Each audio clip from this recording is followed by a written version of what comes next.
You're listening to the iRacers Lounge podcast, where we discuss everything iRacing in a casual setting. Enjoy.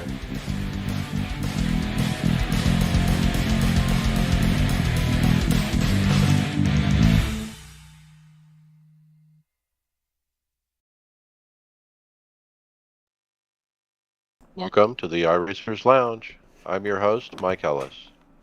iRacers Lounge is a podcast for the iRacer, where we talk all things iRacing in a casual setting. Joining me are the usual characters. Welcome back, Bobby Jonas. How's it going, everybody? Hey, Brian McCubbin. Hey guys, I'm nodding in the dark. No power. And Greg Hectus. I hate Restream. Mob Crush. I like Restream. Yeah, what happened to Bob Crush? Well, on today's show, we review the All-Star Race, Coke Race at Chicago. Was very entertaining.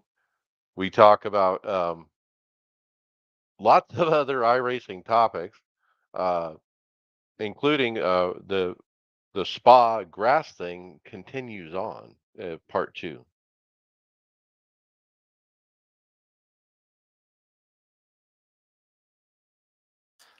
Yeah, guys, and remember, you can just follow along with us in your PC mobile device in real time as you listen to the show. You'll be able to see all these topics and products we'll be discussing today by visiting iRacersLounge.com. Just go to select show notes, and you'll be able to follow right along with us. So let's see you there. Sim Coaches offers the realistic sim racing equipment you need to win more races online. It is designed for real racers. Hydraulic construction makes them feel just like the real thing. High quality construction, 100% leak proof, and lifetime warranty are the key features with these pedals. And they look absolutely amazing. Check out simcoaches.com and use the coupon code iRacersLounge to get 10% off your purchase. Simcoaches.com is your ticket to feel like you're actually sitting behind the wheel of a car. Drive harder and stay on the limit longer. Bobby, what do you think about these sim coaches? I absolutely love mine, as I finally got my rig going again here not long ago. They made a huge difference being able to just jump right in and get going off the bat. Yep. You're another team member who decided to work with Lawrence from Vegas and get these pedals and you basically built your whole system around it, huh? Yeah, well, and the problem with dealing with sim coaches is they make it so easy to purchase a set. It was kind of a no-brainer, and they are very sturdy. In fact, I had to redesign my whole pedal platform so it didn't move when I was pushing on it. Yeah, they got a lot of neat stuff going. We'll talk about them later in the show.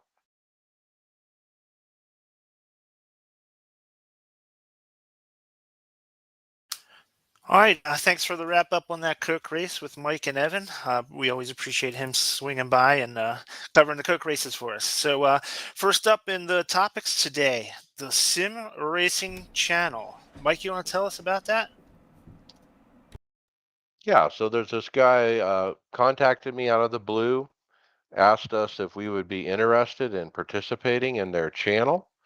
They're putting together what's called the Sim Racing Channel on Roku TV specifically. So I guess if you have a Roku device, you can go find the Sim Racing Channel and so forth. His goal is to have 24/7 type, programming at some point. I don't think we're at that point yet, but I haven't actually been able to see it. They started just this week. Greg, you actually took a peek.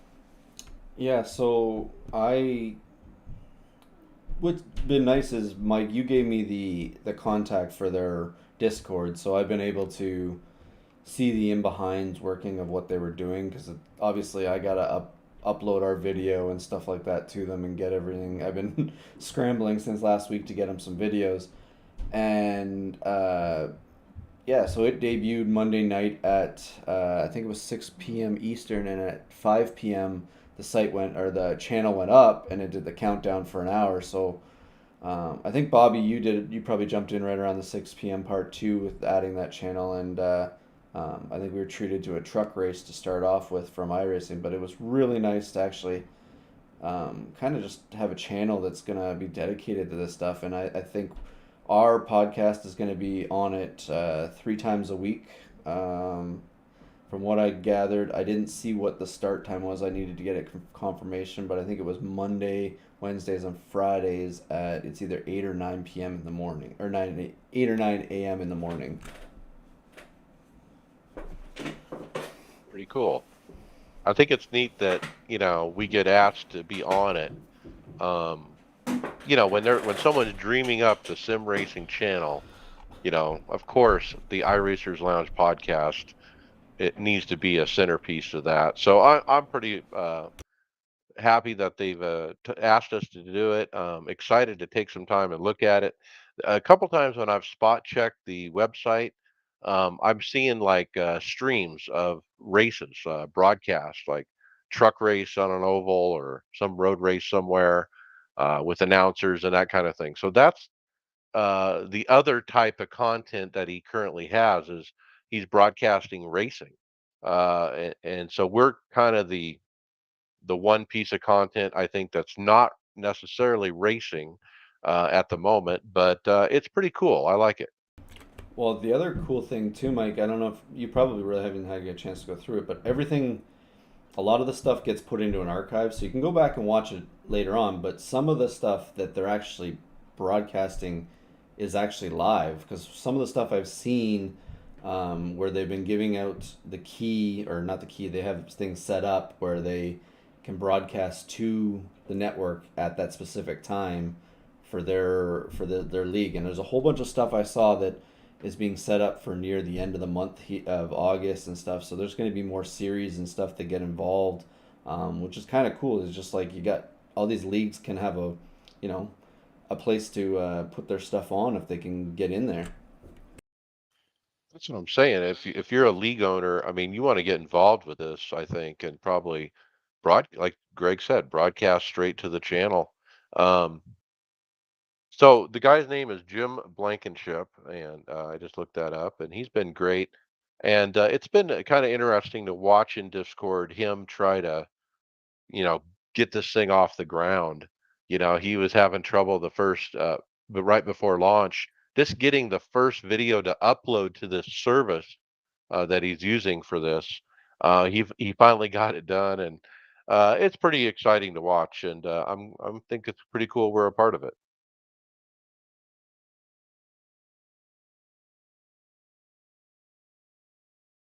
Yeah, that's really cool. Some of these league owners, you're right. This might be a chance to get in on kind of like the ground floor of something like this. Like Steve Thompson, if you're listening with the OBRL, this seems like it might be right up your guy's alley. Peter Kopko and his league. These are kind of things that you could really start to broaden your horizons with. It's a work in progress. If you went to the website at the moment, it's actually down. I don't know what the problem is. I just told him, but he's constantly working on it, making it better. And like Greg said, lots of stuff planned in the near future to make this better. Would any of you guys thought, in 2007, 2008, or whenever you guys joined iRacing, that you would have a dedicated channel at some point, maybe just to racing on TV? I mean, obviously we didn't see where streaming was going, but just in general. No, I didn't think that, especially with an audio podcast that we're doing. I mean, Greg, when you started doing the video part of this, hey, let's get our faces on the camera, let's put it out on YouTube or Facebook or whatever as a video. I never really considered it, and we kind of did it as an afterthought. But I'm really glad that you did that, Greg, because now you've put us in this position where we're actually right into this thing, which is the sim racing channel. So, I mean, who would have thought?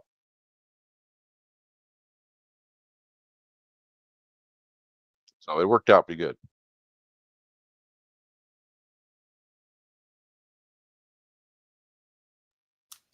All right, guys. Next up, we're going to be talking some World of Outlaws late model series. This past Monday night in the Butt Kicker World of Outlaws late model series, they were at Cedar Lake, which is was turned out to be a really good track. This race, unlike the first week, had a lot more cautions. I can tell you that right now in the feature. I was actually kind of surprised how many cautions they had. These guys usually a lot better, a lot cleaner driving than what what we saw this past week. But coming out of all that chaos was Blake Majulis, who takes the win. He finished a P3 last week and won.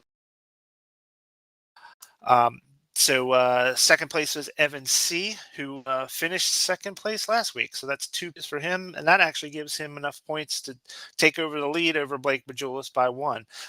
Last week's winner, Hayden Cardwell, he actually was leading in his heat race and hit the wall cup really hard coming out of one of the turns, and he fell all the way out of the transfer spot. So he was relegated to the consolation race, and on the first turn of the consi race, he got hammered and wound up missing the feature altogether. So he dropped a lot of points since winning week 1. A couple notables: Alex Bergeron. This is a second week in a row, only 2 weeks of the season. Second time in 2 weeks, he has not even transferred into the A main feature. So he has 0 points after 2 weeks. So, he's a little bit better in the sprint cars than he is in the late models, but yeah, if he's trying to make a splash, he's way behind the 8 ball. So is James Eden, who's also one of the better dirt drivers in the sim. Same story. He's missed 2 consecutive feature races as well. So looks like this series points really got shaken up with Hayden Carwell missing. Um, uh, Looks like early on, it looks like Blake Majulis and Evan C are the 2 that you really want to keep your eye out for this series going forward. So week 3 will be next Monday night, and we'll see what happens. Sounds like they had a lot of trouble with this particular track. I mean, a dozen cautions in the feature, and some of these, really good drivers hitting the wall, and stuff like that. Tough track. Yeah, well, Hayden's always been like one of those guys who runs right along the wall. So he always plays a dangerous game, and it don't take a whole lot to just miss it and wind up hurting yourself really bad. Hayden's kind of like a checker or wrecker type of driver. He's as fast as anybody on dirt in the entire sim, but he does get himself into trouble sometimes, being overly aggressive or trying to run an impossible line. So next week, they're going to be at Eldora Speedway. So that's an awesome track. It's going to be some high speeds, some great racing with Eldora, especially once the track slickens up and everybody starts running towards the top. Should be a really good week. Absolutely. I missed this race. Definitely don't want to miss the next one. Hey, Donnie, you're here. How about tell us about, didn't we just get a Ferrari? We did, and can you guys hear me? Yeah. Yeah, so it looks like Ferrari announced another Ferrari. Ferrari have revealed the 296 GT3, the car that will pick up the legacy of the 488 GT3. The car will feature the same twin turbocharged V6 as the road-going model, albeit without the hybrid component. So with this, are we going to get another car into the service? Will this replace the 488 that I think we just got?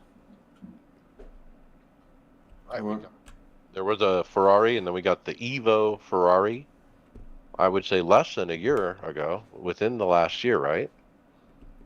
Let's just hope that iRacing's strategy for this Ferrari is better than Ferrari's strategy for Ferrari. Ooh, ouch. Yikes. But yeah, The car looks good. I think I mentioned this last time the Evo was released, man. iRacing's got to be pulling their hair out with how fast these changes happen in these types of cars. I mentioned last time, NASCAR goes years and years without making any updates to their cars. These guys seem like every season 2 or 3 manufacturers are coming out with new models. Well, I mean, they gotta sell them, right? That's why they they put them out so much as that they do, and they also, I would guess there's different rule changes, and they try and get as far close to the rules as they can, and with the newer type of cars. But like, I would guess that Porsche usually stays the same car, it just changes a little bit. They look the same, change a little bit.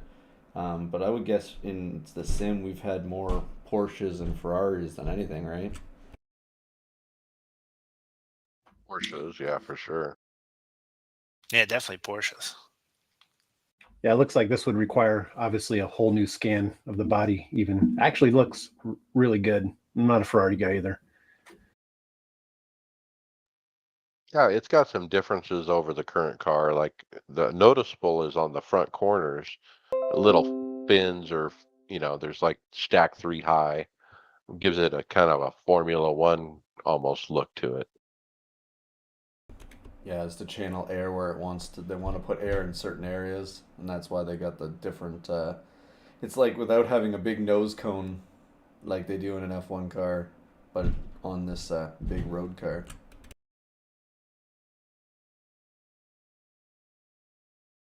All right, got this one. We have a video here from iRacers. This is on the Instagram, and it's the 87s at Talladega. Were wild last week. Sorry about that They sound. posted a clip of the 87s losing it at the front of the field, but somehow they save it.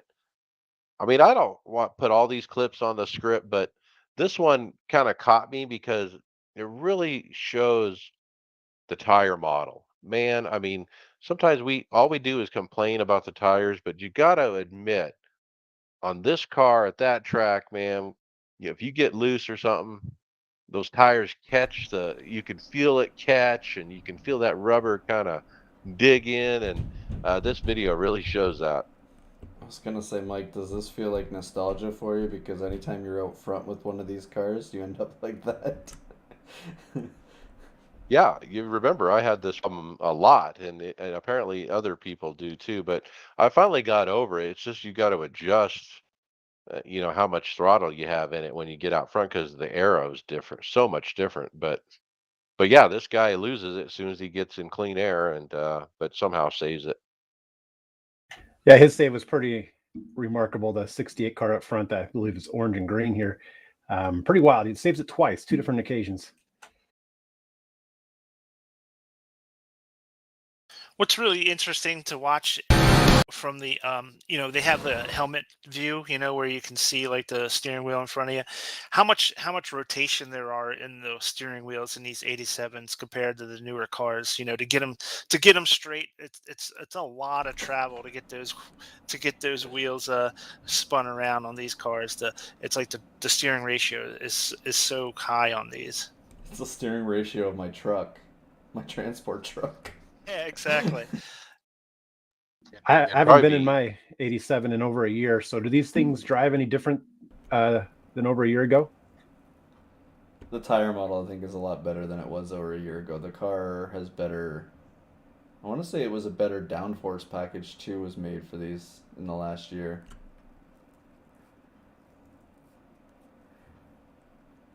yeah, they're pretty fun. I usually try to find one of these races on the weekend and host it and jump in. Okay, Brian, how about what regrets you have? Yeah, this came from a video from La Broca Sim Racing. They Hey posted everyone, a Ben video laying with some more of his. self-loathing He about just my lays out some of iRacing his regrets experiences regarding the history, but amount of also money what he I has hope is spent a really over a helpful year and a video half guide since on if the any of you car service. savers. He Now then, a kind little of gives while you ago some I made a advice on video about setting what out how content you much I've should or spent should so not far purchase, in about a year and of when or when not to iRacing. make these And despite it being a purchases. higher So number than I'd ideally he say out said that loud, in I March was 22, overall feeling he okay about spent my choices. Full $231 or disclaimer, I really 231 like euros, iRacing which is despite almost its the same many as dollars obvious right now, but drawbacks. it's After like all, sim racing is my about primary hobby, and as 21 a fellow euros a sim racer month. often tells So me, it's cheaper than a golf it's club really not membership. that bad, But recently, considering I've what taken a some bit of a some break from iRacing, and I've been thinking subscription about some of fees are those for different purchases. things. But Why did I choose so the content that I did? he actually And can I he ultimately puts it rate out there the for chunks everyone of money asking how that I much have you didn't need spent to? on iRacing. I'm assuming that he's just talking about software. He's not talking about peripherals or anything like that. And if you have any kind of regrets, what have you bought as far as iRacing content that you're like, I wish I didn't buy that one? Yeah. You guys have any thoughts on that? Yeah, I'm watching this. So he wasn't down on iRacing and the pricing model. He was very upfront about it. You're paying a price for a premier service, but I average mine out. I included my membership over the last couple of years, and I think I was at $41 a month. So I was like, 21's not crazy. But some regrets might be some of those road tracks I bought that I may have used once.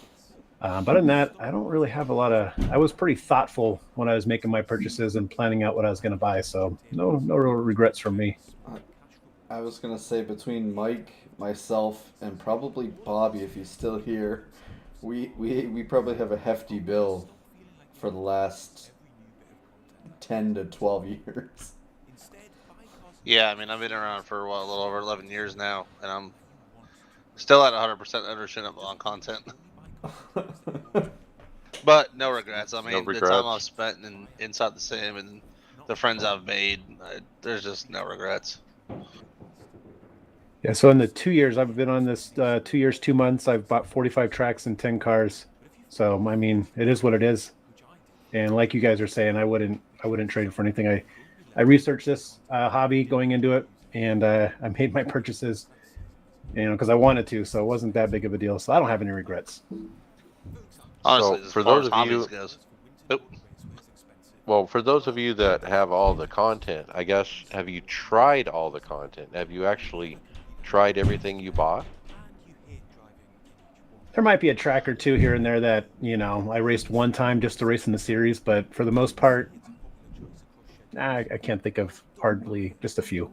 See, the only thing that I don't have is dirt aspects of it. I have certain dirt stuff, but I don't have that's the content I haven't filled out.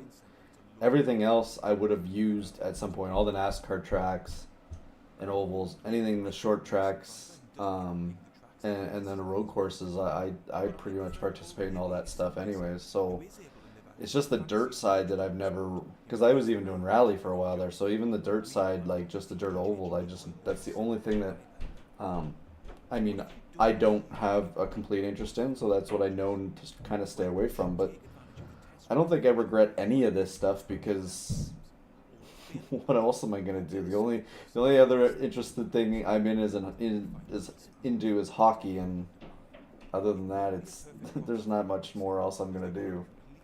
You talk about an expensive sport right there. Yeah. Compare it to golf.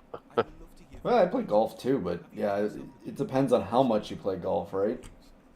iRacing as a hobby, when you break it down, is not really all that expensive compared to, hockey, golf. I mean, model trains, airsoft. I mean, you can think of a lot of active hobbies, and the costs are just skyrocketing. Yeah, I have 3 expensive hobbies, and you can actually see both of them behind me potentially. But yeah, this one quite hasn't got to the airsoft level yet for me, or my Star Wars collection. So there's still time though. I didn't realize till this week. Yeah, sorry. Go ahead. Let's talk about that, Donnie, a little bit, because 4 out of 5 of us on this conversation, I don't think the cost.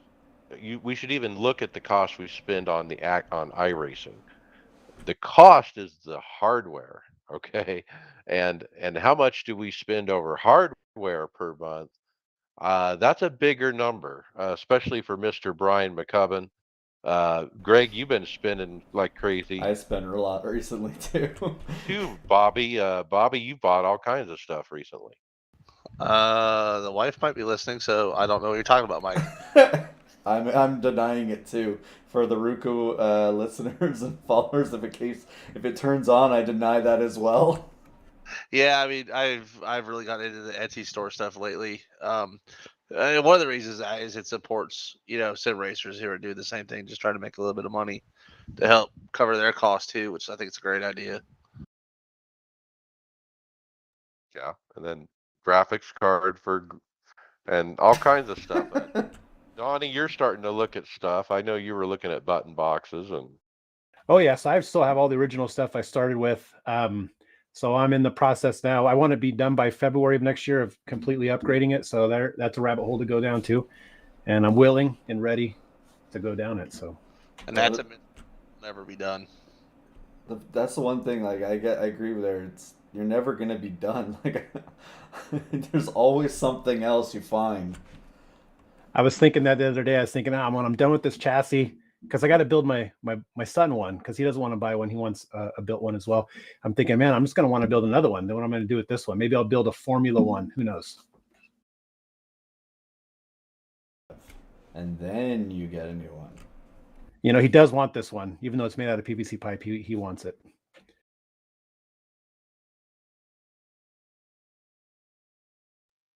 Greg, tell us about the spa, the aftermath. And I guess Bobby and we were having this discussion too about this. There's what is this? Last back, I would guess he posted a tweet on Twitter about just even more clippings of where they clipped grass and what was going on, and people complaining that it's unfair what happened for so little of what was going on, and I kind of like relate this to what happened in real life. Denny Hamlin and Kyle Busch got clipped for a piece of tape. Did the piece of tape do a lot for them to win that race? Probably not. Or finish second? Probably not. But they still were violating a rules infraction. So you're going to be penalized for it. You're complaining you got caught. Stop doing these things. I mean, we used to do all these kind of things too with like setups. Remember when they had the monster camber, like the monster truck setups or the camber setups? There's all these things that they find exploits to. And, if iRacing has a rule to it, you got to adhere to it.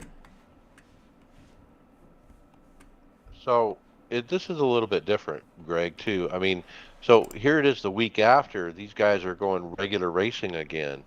And what's happened is they were racing at a different track, and as the video shows, they just barely dropped a tire off on the grass going around a corner and got a week ban for that. Okay, so not only did the spa thing happen, but now iRacing is banning people that just drop a tire off. So they're going zero tolerance. Zero tolerance, exactly. So there's 2 people here on Twitter that got a week ban over it. If you click on the second guy and look at some of his other tweets, he actually posted up a screenshot of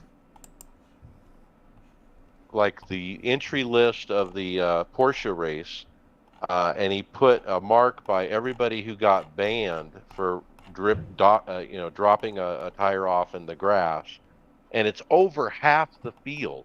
Like over half of the field literally got banned in this one race. Now these are the guys that are trying to qualify for the Porsche Super Cup race stuff, and so they're all having problems here. And so this guy Pablo is posting up, so everybody knows about it, what's going on. Well, I mean, what this is looking like, what these guys could end up doing, and it could really, really, really screw the sim up, is if they keep doing this, if you put your tires out there, you might they might make, we've always complained about some tracks, the 1Xs are really strong, and Spa was one of them. So what do? They loosened up on Spa, and guess what? They exploit it. So what are they going to do? They might go back to giving more 1Xs so that it's, you're not there. This too. Maybe that exit now, because they see people exploiting it, becomes a 1X. Or it becomes a time penalty. Do you really, I get that you're trying to make up time, you're trying to do all the stuff you want to do, but even in real life, they're, F1's cutting down on how much they get closer to the edge of the track and how far they use runoffs. So this is just a sanctioning body saying, we're not accepting this. You take your penalty and learn from it, and if you don't, you're going to get another one. Well, I think there's some context missing too, because if you look at it from our perspective, when you just look at the Twitter video, You just see the one little spot where he went off the corner, and it looks very innocent. But what if they're doing it every lap and they're gaining a half a tenth every time they do that? So maybe iRacing seeing that, hey, they're doing it every single lap, so we're going to go ahead and proceed with this one. Right, and you don't see what they're doing on the other turns as well. This is just one Right. spot of the track for a split second that this video is, which if you put it in that perspective, yeah, it looks kind of nitpicky, but you don't know what he was doing the rest of this the rest of the time around this track, how many more times he's doing it, and how long he's in the grass for. It's so this is kind of like just not big enough sample to judge whether this guy is right or wrong about what he's claiming. Now, my other question is, does iRacing maybe have data from, a while ago and saying people weren't using this and all of a sudden now they're using it? Has it changed where they're going on the track from, say, an event 6 months ago, 8 months ago, a year ago? If that's the case, then yeah, it becomes an exploit if it's all of a sudden you're going faster because of it. So then, yes, iRacing needs to fix it, but what do you want them to do? You want them to let you go further out there? So what happens? So you go further out and further out and further out, and then it becomes, you know, you can't, as a sanctioned body, you can't let people keep doing it, and then they're just going to get further and further from where you want them to be. No, I mean, with what happened last week at Spa, I mean, they have to really be watching this closely, as they go forward. And so they probably did the right thing. Now there is an update from at Pablo GZ. He posted yesterday, update on the grass drama. Thankfully, iRacing realized they were wrong and unbanned those drivers. Thank you. Hope no more dramas. We just want to race. And he put up a screenshot that said that they removed, or his appeal was accepted, and they removed the penalty. The thing is, though, even with an appeal like that, iRacing still's made their point. You keep doing it, we're gonna hit you hard. Right. And we're looking too. We're not gonna just ignore it.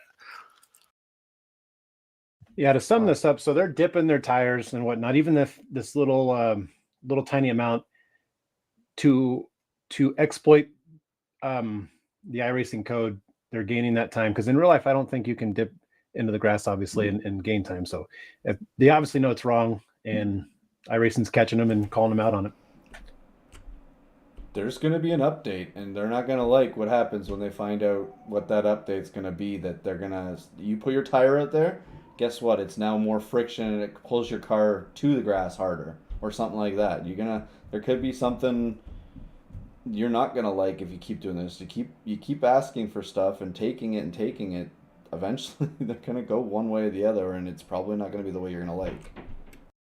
Yeah, and maybe grass will stick to the tire, causing it to be have less grip going down until they clean it off. Which is what it should be, right? I don't know. It's not something I have to worry about. I don't think I'm a good enough road driver to purposely go in the grass. I mean, I go in the grass enough, and it certainly isn't on purpose.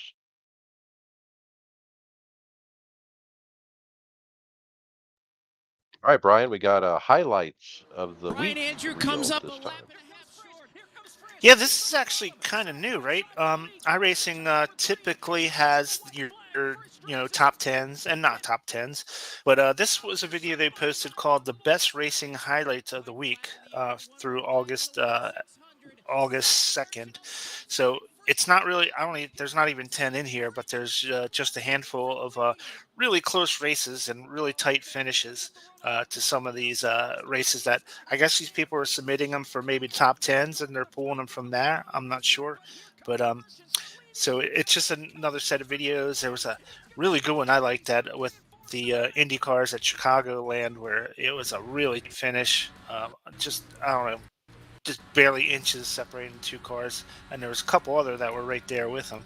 So pretty neat to see some more of these really good highlight videos. And it's just a different variation of like a top 10 would be. I like the Chicagoland where they're four wide and the fifth car is just behind, and he doesn't know where to go. There's nowhere to go. I mean, he has more speed because he has the draft, and he kind of looks high, he kind of looks low. He's like, you know, but yeah, crazy racing.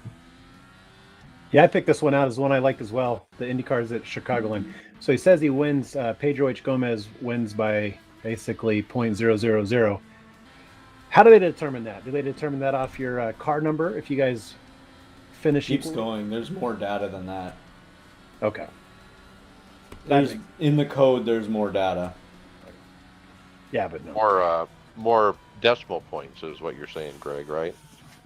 Yes, but they will get the if it's a sanctioned event, will they not get the win a race by something? Is it it's a iRacing achievement, win it by 0.001 or something like that? All right.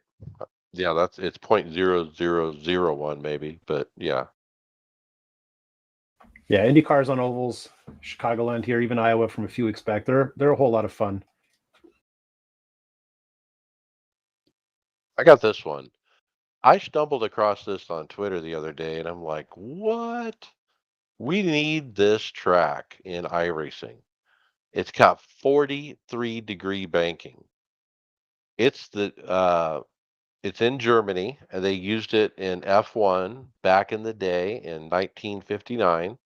It's called Avus, AVUS. It's right in the city, I forget which city, but it's in a German city, and it's two long straight, a flat, hairpin one side, but then a bank hairpin on the other. Um, Super long straights, craziest looking track I've ever seen.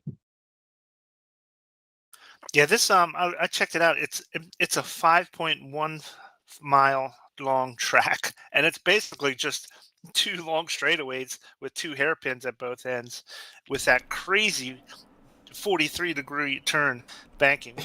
It's a drag strips. Yeah, it's like two drag strips. two hairpins. And if you look at the overhead map of it, the two lines, the two lanes of racing, going one way and coming back, are just separated by a thin strip between the two. So it's not like a typical oval like Martinsville, even, where they have a sizable infield. These two lanes of traffic are just right on top of each other. It's crazy. And those bankings remind me like the iRacing Super Speedway are so big and tall. So I was Mike. Yeah, highway in Berlin is what it is. Okay, because I was gonna say, have you looked it up on Wikipedia? Have you seen Looking at the lap record? I didn't think it'd be that long. I thought it would be a quicker lap, but a 2:04 lap record is the fastest it got around there. This place closed in '98, but they raced mostly in the 50s and 60s. I guess there would be the most speed would be coming out of the 50s and 60s. Yeah, it looks like it's a train yard now. I was just putting the coordinates into Google Maps. But this looks like a track you drew up as a kid to go away from the traditional oval type track. But if it comes with the service, it'd be great. But as long as we don't get it as a part of our official series, we did that with the iRacing Super Speedway last year, and those were fun. At least in the truck series we did. Does anybody think it's weird that it was made in 1921 and they were able to make that banking? Like, how did they get it the way they were? Like, I watch how they make the banking of NASCAR tracks and stuff now, and the engineering that goes into it. How did they just do this in the 1920s? Looks like concrete almost. I mean, the way it looks. I mean, it's amazing. Brick, from what it looks like from one of the things there, the old pictures that I saw. Yeah, there's definitely some heft to this thing. Like it's a mound of, like you said, bricks or something, and then they built the banking, up to it or something. I don't know, but it's so cool to see the cars at that angle. You could imagine the speed you could carry. Yeah, so just for relative, Daytona is a 31-degree bank, and this thing is 43. It's 12% more grade than Daytona even has.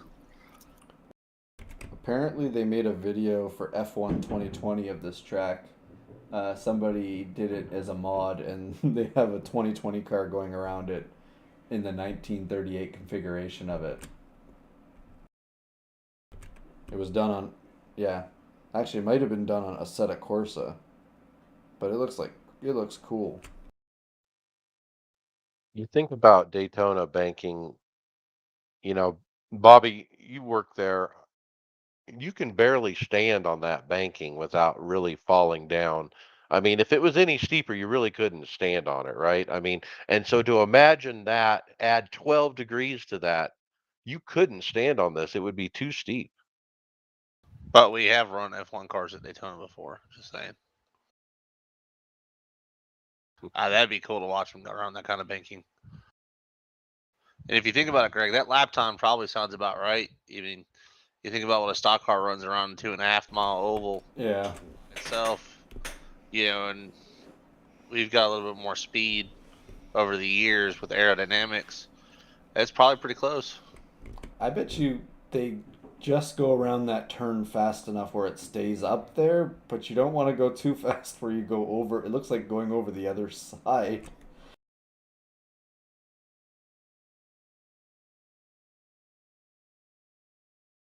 Right, Donnie, what else do we want iRacing to scan? Well, apparently we want school buses. According to a tweet from Charlotte Motor Speedway, they had a school bus slobber knocker, a racetrack on the Legends course at a Charlotte Motor Speedway. And honestly, looks like a lot of fun. Up in Northern California, where I'm from, we used to have RV races or RV demo derbies at our local track. So yeah, I mean, heck, why not? School buses. The Legends track, even. Wow. Yeah, that's a tight one. I was gonna say Bobby being Simraps, running Simraps. This is a nice big billboard to have a sponsorship advertisement on, eh? Oh, definitely. You talk about a roll-up billboard. It literally is the size of a billboard. So They're not going very fast. Landon better. Castle, I think, won this race. It was like some NASCAR drivers and some notables. I think Chris Rice from Colleague Racing was driving one of them. Colleague let Landon Castle get in one of those. That's surprising, but awesome at the same time. What's neat about the race is they're leaning on each other. I mean, like literally, like driving in the corner. 8 tires is better than 4 kind of thing. And but they hold because the vehicle's so long. If you listen to podcast Dinner with Racers, Kenny Schrader's on one of it, and he talks about getting paid if you can roll it over and keep it going. Mike, you need to Roll it over and make how much money you can make. you need to adjust what you said there. It's 12 tires is better than 6. Yeah. Oh, they got the dualies, yeah. Now, at one point in the video at 140, yeah, they get spun out, but pretty easy to get it going right again. I'm really surprised that the center of gravity for these things aren't that bad. Like I would suspect they'd be really sketchy to try and to roll over. They're not going very quick, probably and that's the reason they may not be rolling over. But they are using each other to make those corners. But also looks like a momentum type race. You got to keep that going. But there was one portion at the beginning of the race where that yellow bus was on the inside line and was able to pull away from the guy on the outside, which was kind of cool to see. So this was kind of a joke post, but it reminds me of those semi-rig races they do in Australia and different places. Now that, man, we need to scan those. Those would be fun. Big horsepower diesels. Is anybody old enough to remember the hauler races they used to have for NASCAR inside the tracks during the season? Did they really do that? Yeah, so they used to have little courses set up. It was like just one on you, basically you versus time, and the guy who can get through the slalom the fastest was the winner. But they would a couple times a year they would take the NASCAR haulers and the drivers, and they would run through it, and the hauler drivers would compete for a title. Oh, so like they put up cones and drive through here and do this and that. Yeah.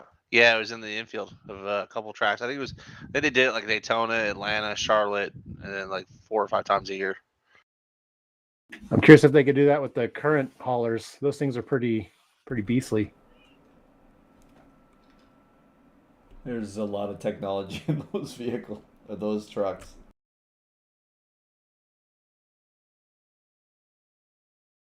All right, Brian, how about the off-road championship? Yeah, so we're at week 9 or week 8, 7. Sorry, something just fell off my house. We're at week 7 of 8 here at the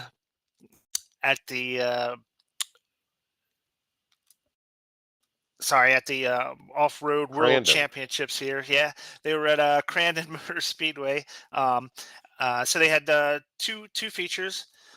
First one was won by Felix Roy, second one by Killian Delamo, and they're going to be heading to the final week, which is the last 2 features of the season, with still pretty close battle for the championship, with Connor Berry in the lead with 633 points. Keaton Swain at 619. Certainly close enough gap over separate feature races next week at Crandon to make up that difference. So and that's going to be a good, fun race. Again, Crandon, we got the Land Rush starts. They're a lot of fun. A lot of craziness can happen on those bad boys for sure. So we'll be checking it out next Wednesday night. See the finale of this Off-Road World Championships. Yeah, this week was Bark River. Next week the final is Crandon. Yeah. Correct. Yes.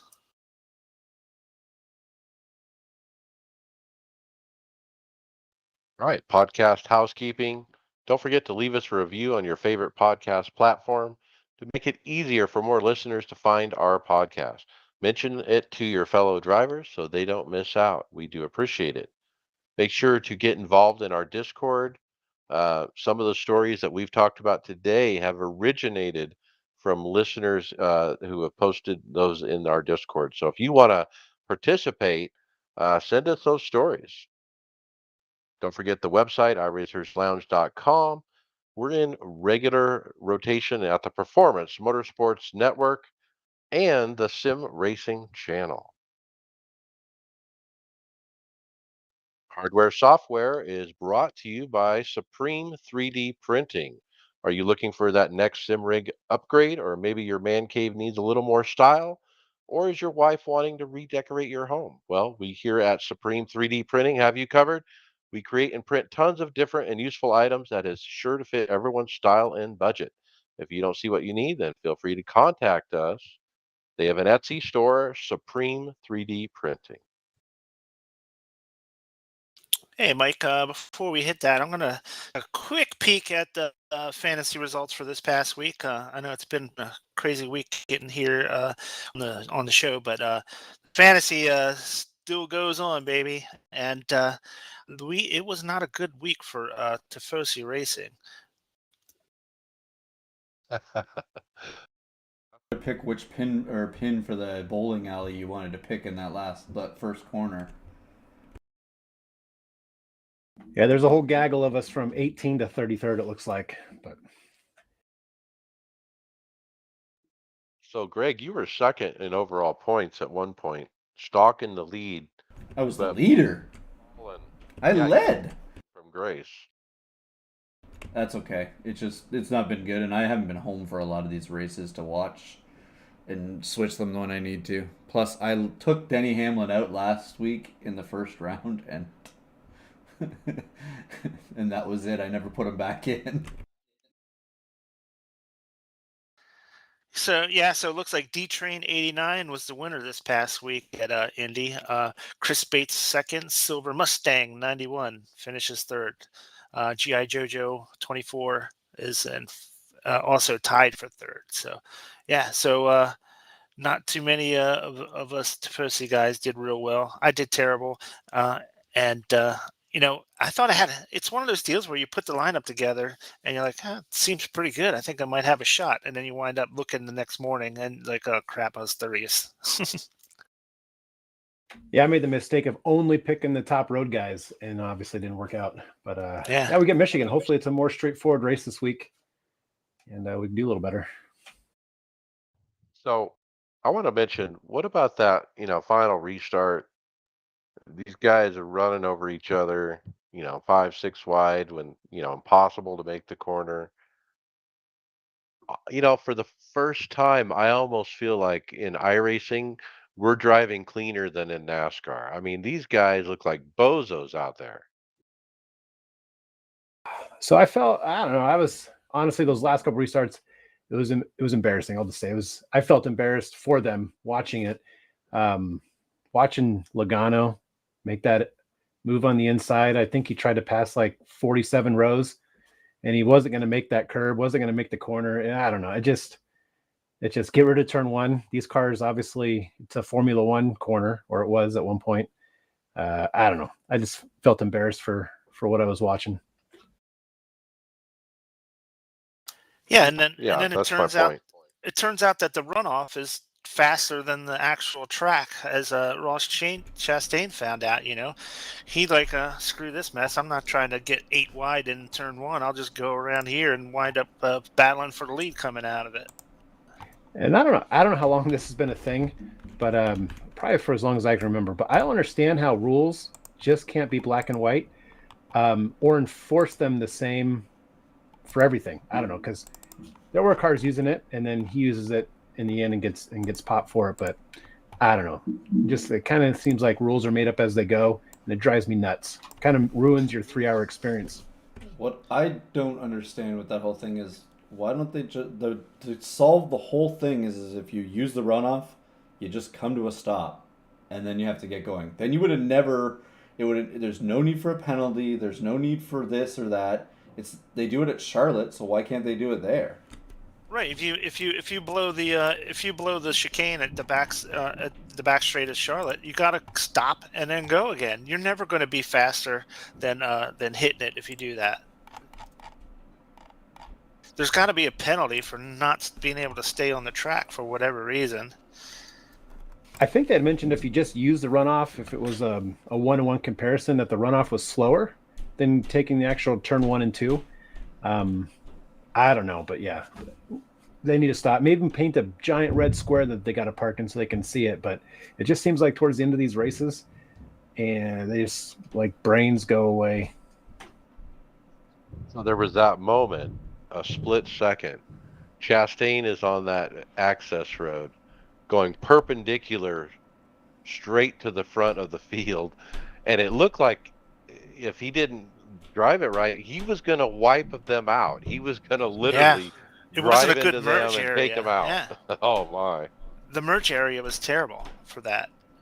So watching that restart, it's I don't even know what I was thinking, but when they had the overhead shot and I saw a blue and black car go, I wasn't really paying attention to who it was. And he just shoots straight, and then the next shot, Chastain's battling Reddick, and I'm like, whoa, where'd this guy come from? Clearly, 5 seconds ago, I forgot that he shot the access road. It just confused me for a good 30 seconds. Had no clue what had happened. Yeah, he was in the third or fourth row back. And, all of a sudden he's in second. I just hate that it took out all these cars just got taken out because they're everybody's going for it. They're for the playoffs. They got to get every single thing you can get, but they all look like to be honest, they all look like idiots. And I know Denny Hamlin was kind of iterating that everybody was looking at the I guess in a group chat, a driver chat, they all looked at themselves and thought, like, what are you guys are doing there? But I don't know. I mean, there's no way of fixing it really because you made the incentive, you win and you're in. Why would they change it?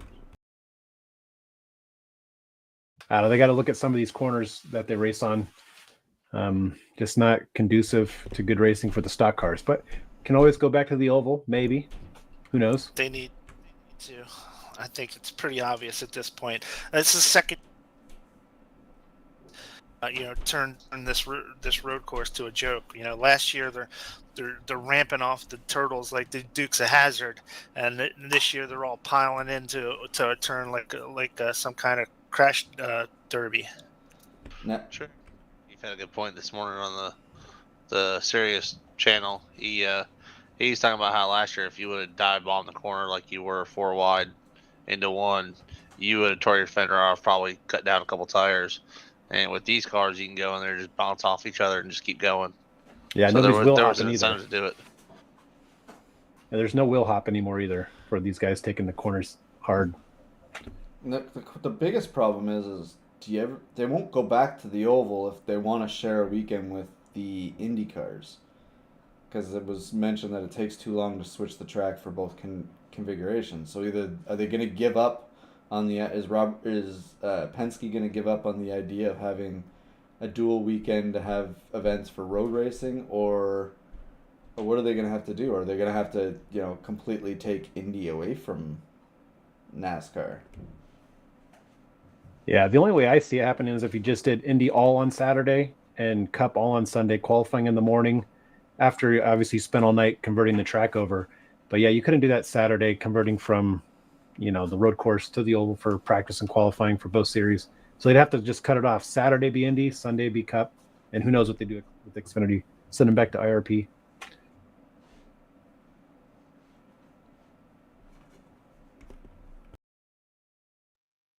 All right, now we'll go into hardware, software. Donnie, you get the first one, an evil flag. Yeah, so YouTuber Dan Suzuki posted a video of a new iFlag mountable device from the people at Evil Racing, the Densu Flag V2, and it's made of aluminum and carbon. And based on his review video, he liked it. It did look a little small when I was watching this video, and I only saw him go through the gears as a gear indicator and the left and right as a spotter. And he mentioned he doesn't use a spotter anymore. He uses these indicators, these arrow indicators on these flag displays as his spotter. He says they're pretty accurate. He doesn't use in-race spotters anymore. And I can attest to that. David, myself, Tony, we all used the old Midwest Customs flag spotter or spotter lights, and we liked them. I don't know about this thing or these type of things for spotter lights, but I know spotter lights are a lot more accurate than the actual spotter in iRacing. But it's an interesting concept. This little tiny one, I guess it's good to have mount on your dash, right above the, if you have a direct drive or something sitting there for it. But I think it is a little small for what it is. Yeah, small. He put it on either side of the wheel, just on the profile there, and I think he had one on either side because they are kind of small. I run an iFlag. I loved it. The spotter feature is nice. It is quick. It runs off the same API that the Midwest lights would run off of. So it'd be like just a different form factor, basically. So what do you use your iFlag for? You said you use it for spotting, but do you use it for all the flags as well? I mainly use it for the flags. I have it mounted up in the right-hand corner just above my monitor. So it'd be like if you were just waiting, you'll catch out the corner of your eye like you would a real set of lights at a track. It does probably hit a millisecond or two before the green flag and yellow flags that do in iRacing. From the video there, I don't know if you guys noticed when he's near the end there, when he's showing the in-car, him driving, it could be the video that causes it to be a little bit delayed, but it just doesn't seem as accurate real quickly enough to know that there's something on the inside or the outside of you. His video, Yeah, it doesn't take much. Because mine's pretty quick.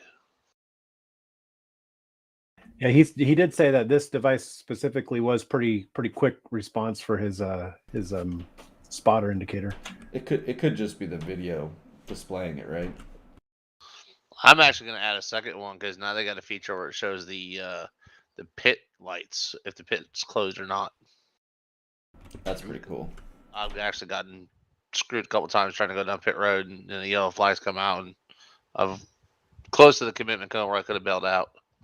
Yeah, because our only indicator in sim, I believe, is pit road closed, right? That little red script. We don't have anything else telling us unless we actually see the lights itself. Basically, the yellow flag coming out, yeah. That would be awesome then, having the iFlag do that. Now, I always felt like I didn't need one of these because I have the Razer keyboard, and it does yellow, green, checkered, white flags. Does he have a safety net in his video in front of his monitor to make it look like he's racing inside a car? Yes. So I thought that was on the monitor. I was like, wow, that's some detail. I didn't know what sim he was running there, but that it makes sense now.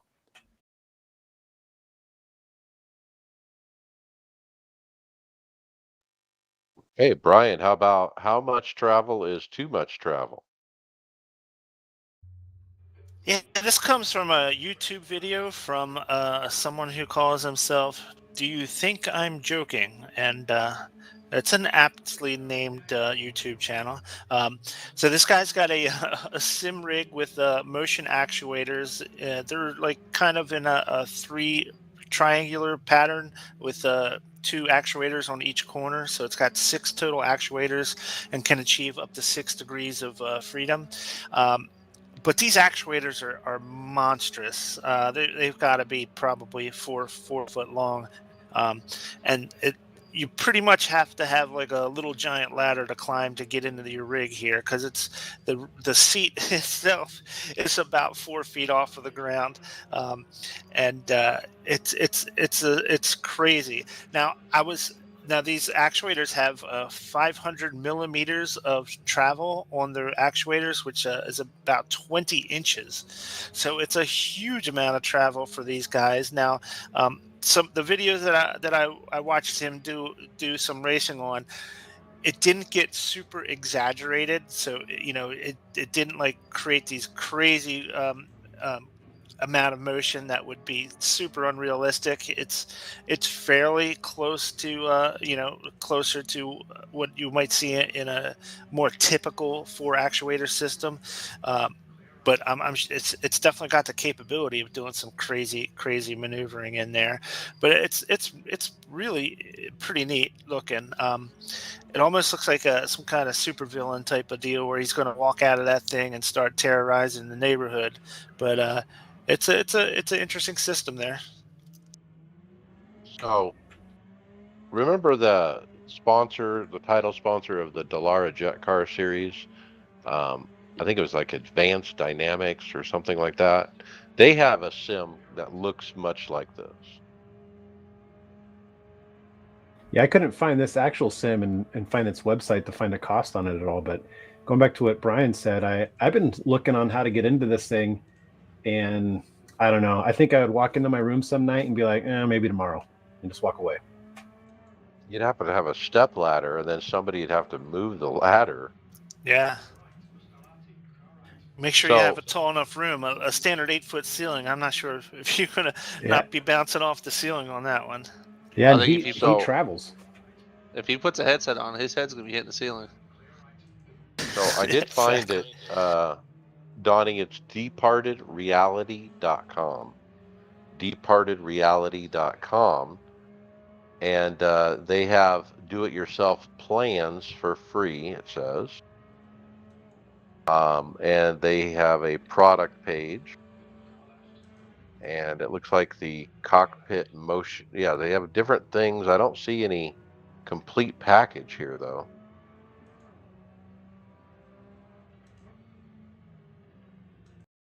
So they're out of Austin, Texas, and I think you'd probably have to contact them if you want this thing.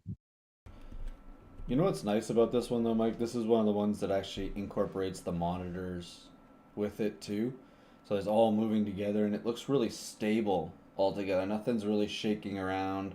They have everything in the setup. It's basically maybe a couple cords coming down off of it, but it doesn't really take you. Um, everything is incorporated into that motion, so like it should be. It does look nice.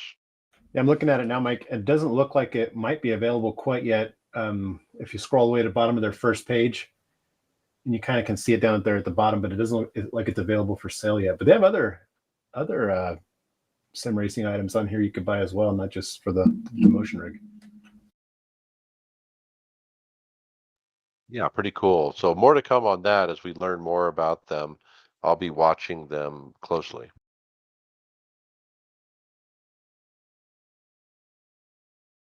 All right, Greg, how about this one?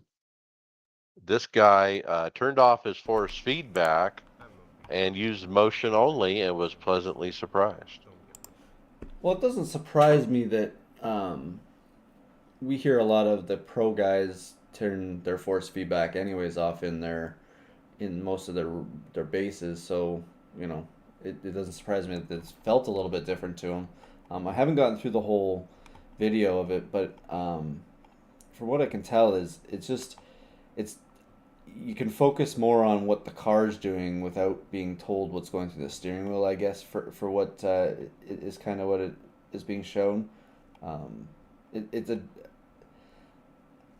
I can't remember the last time I raced without any force feedback to know what it's like to not have it there. I guess maybe I should try just practicing once just to see how that feels. But I guess, if you have the motion and stuff with it, you still got some sensation that helps you um, drive by the seat of your pants type feeling, I guess, with it. Yeah, this is a spin-off video from last week. Remember, we had three sim YouTubers meet up at MSim to check out their brakes, and they had a little contest switching out the pads on the brakes. Well, anyway, one of the guys is he's done this follow-up video where he basically tried that motion sim, and he tried it without the force feedback, and to see if you know can he really feel the tires and the flip and yaw and all this things that help you manage the car. And he was pleasantly surprised that hey, I was shocked at how good the motion is at giving you those cues that you normally would get from the wheel.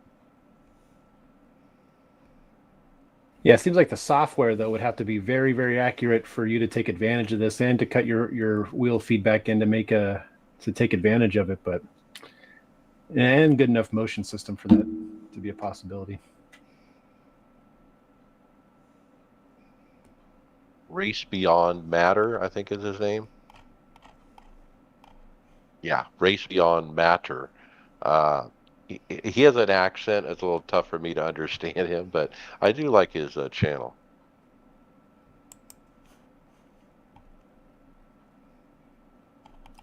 Yeah, I always thought like turning force feedback off would be only something I would need if I was like trying to just get just a little bit extra speed out of my car and sacrificing some of the immersion of it, because I think you are likely to be a little bit faster with force feedback off, because as you're going through bumps, you're not changing your steering. You can hold a steady line through bumps and through um, different obstacles on the track without losing the track that you have set in your steering. So I think it is a little bit quicker probably to not have force feedback on at all. And if you can still pick up the cues from the motion that help you out with understanding what the car's doing, it seems like it would be like a good combination to get a little bit more speed. Again, you're sacrificing a little of the immersion effect because you're not feeling it in your hands anymore. But if you're just looking for that little bit of extra speed, maybe this is something that would help. In the sim and in the garage, what do you guys have your force feedback set to normally? Well, I run my base DD1 at 80% basically out of 100, and then in sim, uh, I'll usually do the auto adjust in the F9 box. So if you run 2 laps, you'll see a little auto next to the FFB.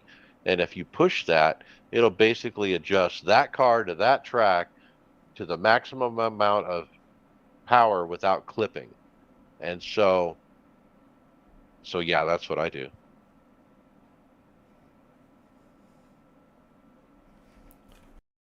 I'm one of the older bases from Fanatec, and I just have I think it's set at 12 in sim, and then whatever I think it's 100% um, on the actual base. The in-sim setting should just be whatever your base is rated at, and that shouldn't change. Right. So with that, I have the CSL Elite, so I'm below the 2.5, and I just feel like I'm going to break this thing if I It's the run same it one I have. right now. Yep. But this isn't direct drive. Is yours direct drive? No, it's just it's the older version. It's the CSL Elite PS3, 4, no, PS one of the versions. Well, if you break it, you just have to buy one, right? Sure. So Brian, tell us who next he might be able to buy it from. Well, yeah. So, man, this was a good video. I watched it. I was freaking jonesing when I saw this. It's from Sim Coaches, and they go. This is a video where he starts just talking about some of the plans that Sim Coaches has for the future. One of those is a direct drive wheel that they're going to be producing. So that's one of the cool things. He raved about a new Formula wheel that they're coming out. He teased the Formula wheel pretty hard, saying that this Formula wheel is going to have something that none of the other manufacturers have, and I'm trying to figure what that is. I don't know if you guys have a good guess, but No that was idea. one of the things he teased. Yeah. What else I teased? He teased a new brake pedals with ABS built into the pedal. So as you're holding the pedal, if your ABS starts to lock, you'll get that pulsing in your pedal, which is crazy. There's going to be some kind of motor or something he said in there, and that's what they're going to try to achieve in their pedals. Really crazy, cool stuff. Now, do you think that they're gonna have to create a software probably for that ABS too, then to utilize it in sim, because we don't really have anything that tells that. It just, we have Fanatec and them have their little wheelie motors that spin around, right? Yeah, I thought he said something. There's something in that visor software that they use that they're going to be able to do it through Oh, their okay, visor. that's good. Yeah. And correct me if I'm wrong, but through the video, he says if you already own the hydraulic pedals, the ABS, you can just add on to your existing hydraulic pedals. Was that right? Right. Right. Oh, that's cool. Yeah. David and Kyle, you guys can upgrade to that. That would be an awesome upgrade.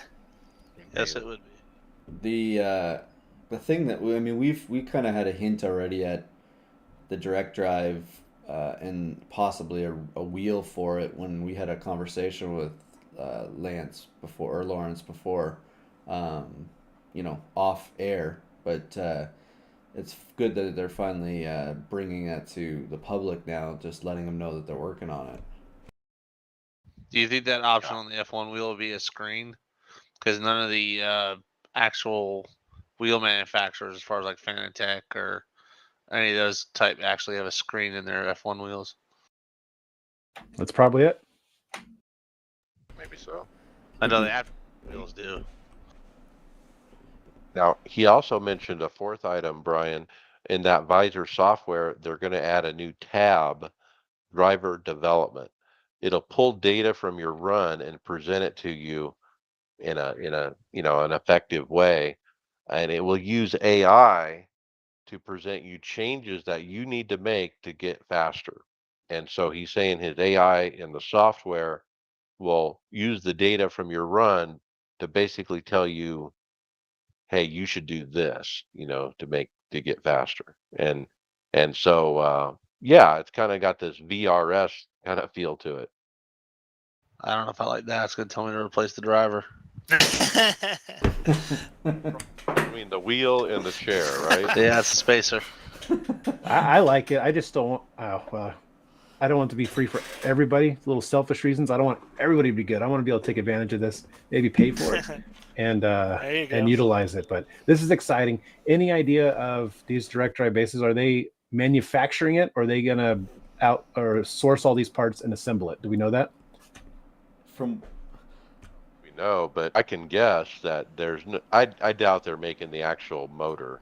Those things are, those brushless motors. There's a source in Europe. I think it's called Granite Devices. They make the Simucube ones, but there's just a few manufacturers of those. I would guess that they're buying those and then probably building the housing and everything else that goes with it. what?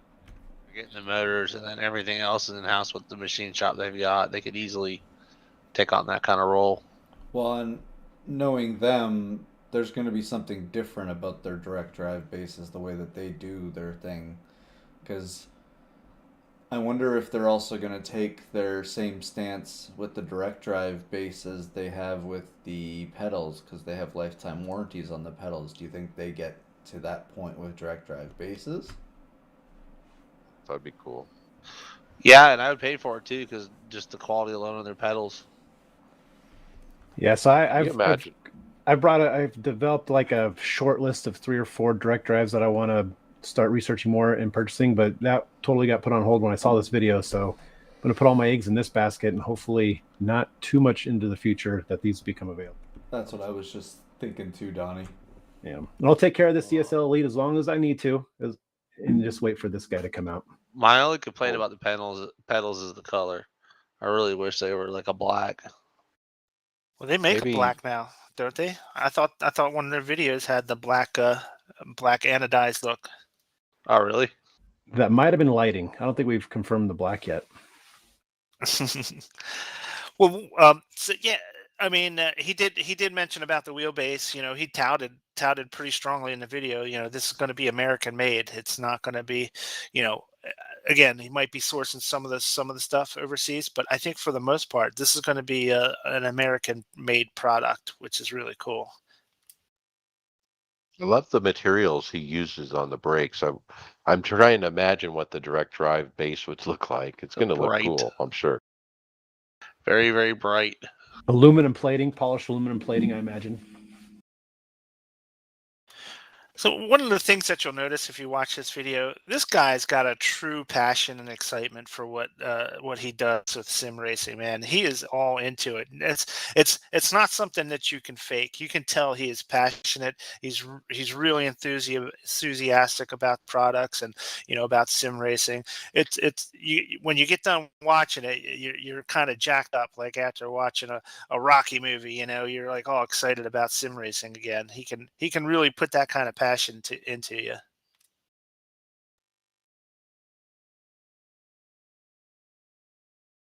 All right, I got the next one.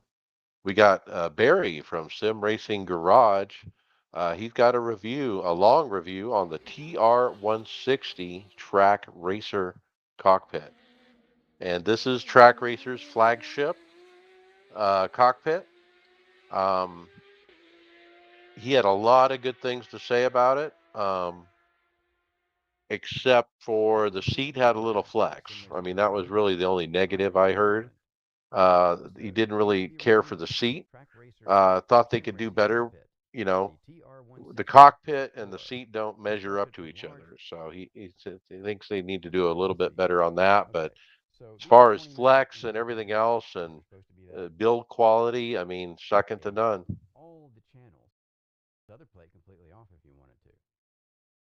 Now, if I remember right, Tony has this one, right? Or does he have the TR180? Or the TR80? I want to say it's an older version of theirs, right? Yeah, so Tony is super happy with his, I know. I've recently bought some track racer parts, just one-off type stuff, and they are pretty solid. Probably a little bit on the overkill side, actually. This is a SimLab P1X clone, kind of. The part where you put the direct drive base is a bit different, but everything else pretty much is the same.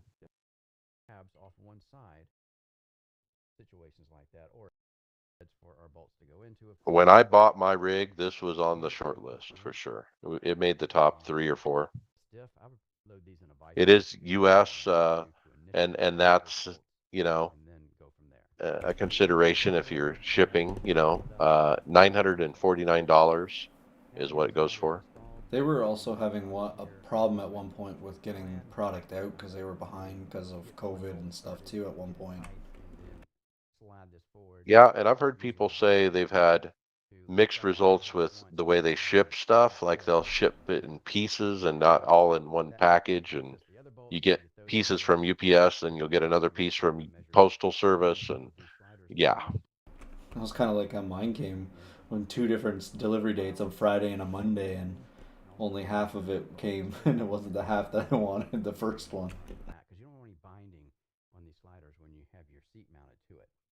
Well, if you're looking at 80/20, I mean, this is one you have to consider. The prices, yeah, steep, but maybe you'll save on the shipping over, getting a sim lab either from Canada or Europe. Well, that one comes with the seat too, so that's pretty good price for the seat, with a seat. Well, like Barry said, though, you probably want to get a different seat. But most of the cockpits are usually that price without seat as an option at all, so. Sure.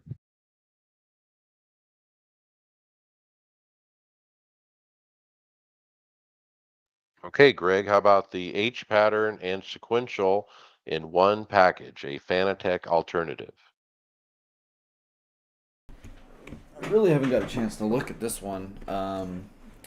It's from it's through Boosted Media. He's posting a video of it. What's the name of it here, Mike? I'm behind on it here. Well, it's the V&M shifter, That's what it is. Yeah, it just came up here. the Vietnam. We've talked about them before. This is Bobby. This isn't the one that you've purchased, is it? No. Okay. So, anyways, it's basically, I'm guessing, is it 3D printed box for it? Kind of looks like it's a 3D casing. But yeah, Boosted is talking about it, he's showing the linkage and stuff in the video. Pretty typical internals for it, with the same way it's got the springs. They showed how it works with everything taken apart. I kind of like.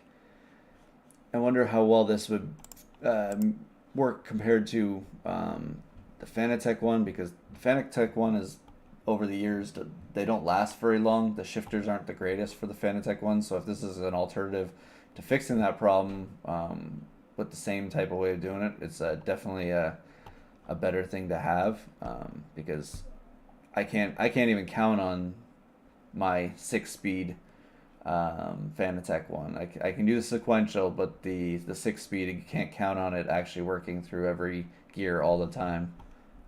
But it looks like a very strong piece from the inside. The way they got it, it's basically, I guess, how they they switch it between it is it's got a different top for sequential and the H pattern. Pretty cool. It's got a nice, it looks like a nice firm knob. But it's two options, a round one, and then I guess you call it like the more of a bullet style shifter. Really nice product from what I can see here. That's the thing, though, Greg. I think that's the one on that he had was to change it from sequential to H pattern. You have to like have tools and literally take it apart.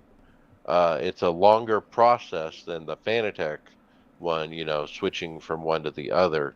And that was really the only downside that he presented about it. The software was pretty crappy, but it worked. But other than that, I mean, he liked it, except for the part of switching it from one to the other. I think I want to say that the Fanatec Switch 2 is probably one of its downfalls of why it doesn't work the way the Fanatec works too, is that whole mechanism in it. It's basically just, it's a button on each side that you pull on the Fanatec ones. It kind of, there is no, you don't really on the Fanatec. I like the look of this where you have actual gear places to put it in. You actually have the 6 gates, whereas in the Fanatec one you feel the gates but you don't really see them. I kind of like the way that this one looks. But you're right. If you gotta, you know, the way you like to race some nights, Mike. If you wanted to switch from one car to another, you'd have to get the toolbox out, and you might not be able to make the next race if you had to switch it. I know you wouldn't, but the way you race sometimes, how many races you try and get in a night. Yeah, Right. and that's where my Fanatec shifter failed. So when you slide it up to sequential, it hits a little tiny micro switch, and the micro switch went out. That took like maybe 25 days to get them to fix it. If I just knew what the switch was, just by myself and replace it myself. But now I know better, not to send it back.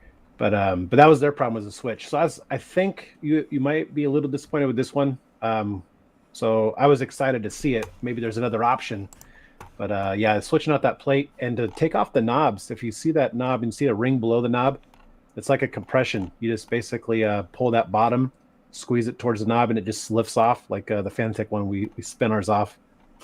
But this one is looks like it's a compression type fitting that holds it on, and the shaft's a little thinner as well. Is there a cost to it in the A list? I did see the cost. Yeah, I'm not finding it anywhere. I use the SHH shifter, Greg, Okay, that's what it was. Okay. on. And it's literally you push down on the shifter and turn it, and it'll go from sequential to H pattern. Yeah, I mean, I have the Fanatec as well, and I pretty much have resolved just to keep it in H pattern mode and just using paddle shifters when I'm doing anything with sequential. Because if I switch it from H pattern to sequential, it starts screwing up on the H pattern when I put it back. So I mean, once I got it fixed, I just left it in one and just used the paddle shifters from there on out. It's a shame because it'd be nice to have both options, but when switching it from one to the other keeps causing problems. I'm just keep it one way and just leave it there. Did they ever figure out? Or I never heard. They obviously have a 2.5 version of Fanatec's. Did that solve the problem, or did they just make a better? Like, it looks a little bit different. I think it was like a carbon shift knob or whatever looking thing with it, but I don't know if did the problem get fixed. I have the 2.5, I believe. It has the 7 gears, so you don't have 7? No, I have the original. It has 7. Okay, all right. So I'm looking at Bobby's right now on their site. So you like that shifter? The SHH, yes, I love mine. Okay. I was a Fanatec user for a long time. I am digging the price. What it's euros, but It's about $100. It cost me, I think, 100. It was less than 120 with shipping, and I think I ordered something extra with it. But I went with the white one. So I found the V&M price, $285. Wow. That's pretty steep. Yeah.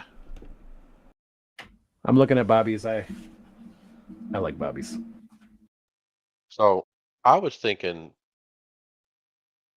what car do I drive that I need an H pattern for? Now that NASCAR has sequential, do I need an H pattern? I don't know that I do. If you ever went to the Xfinity or truck. Yeah, or Arca. You need the option.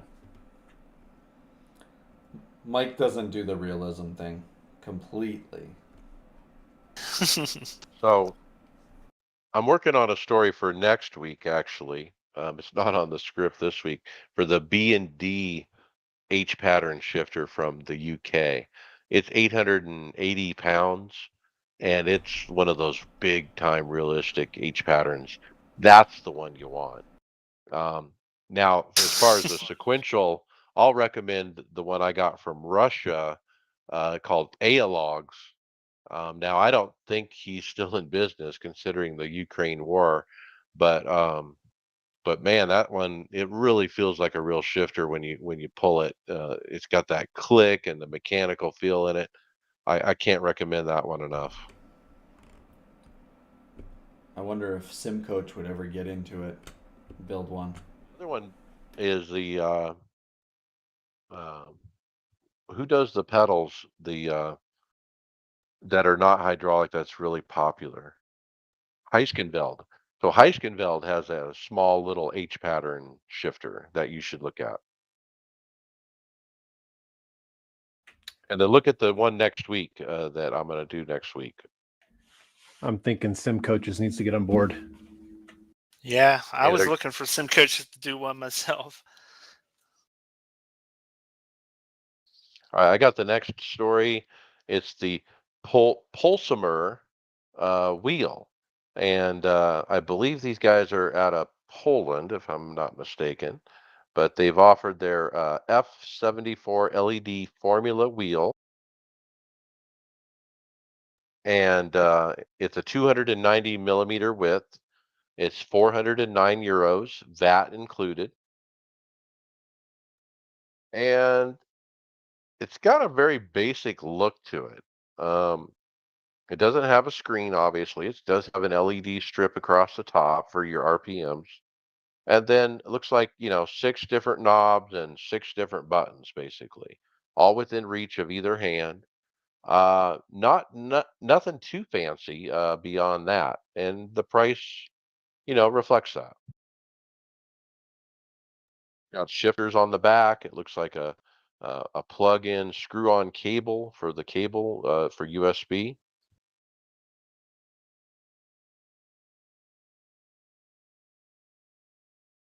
Trying to see how this guy mounts.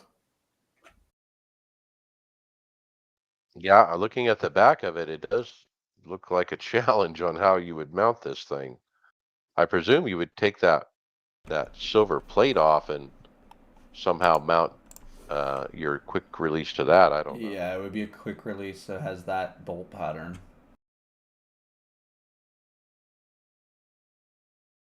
It's simple design. Doesn't look terrible. I don't know what that price reflects the design. I don't know. What does the formula wheel from Fanatec cost? Like 300. And it's got a lot more features than this. But this looks, like an actual steering wheel, like it's made out of metal, it's not plastic.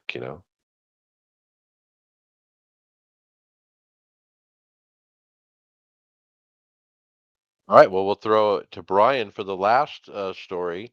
How about a gold-plated racing cockpit? Yeah, this came from an Instagram post from Supercar Blondie, and Do you guys not know who she is? now is it Deborah Harry?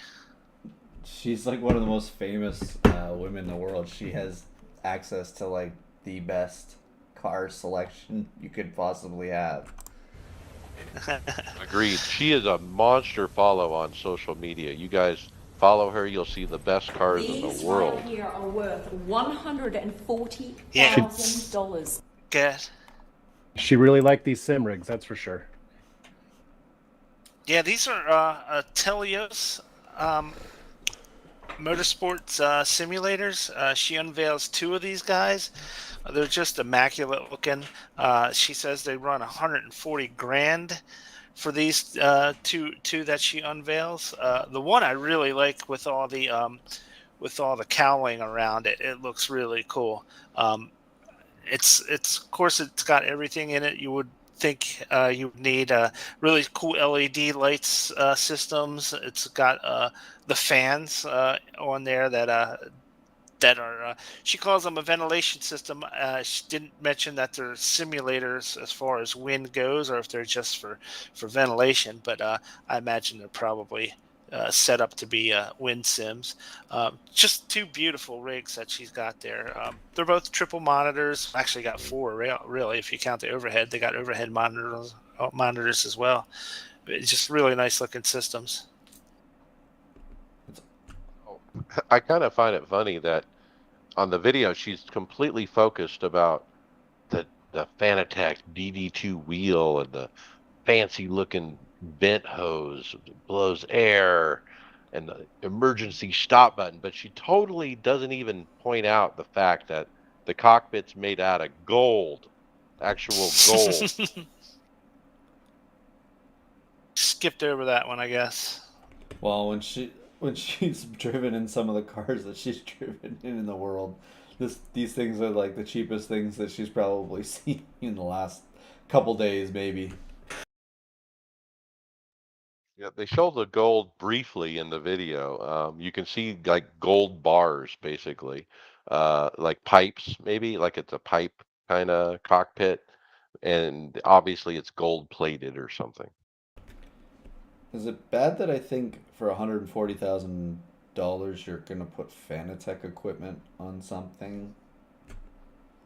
I was trying to look for the value for the 140,000. I don't see $140,000 there.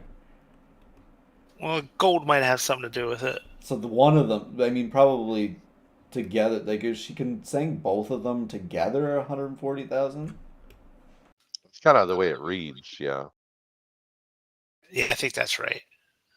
Now we've talked about that other cockpit, the one that she's not sitting in before, and I don't remember what the price is on that one, but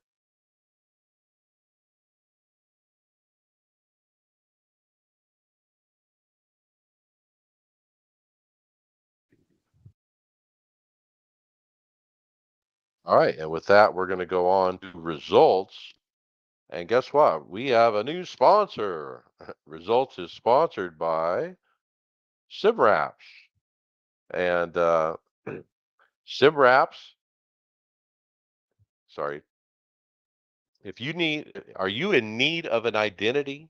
A wrap is more than vinyl on a car, and it's you and your team's identity on the track. So stand out, not blend in. SimWraps can design not only your race vehicle, but fire suits, helmets, and everything. SimWraps can work with your budget to make sure you do a standout, so you do stand out in a crowded field. Make sure to pull in for a pit stop and check out our work at simwraps.com or your typical social media sites like Facebook and Instagram.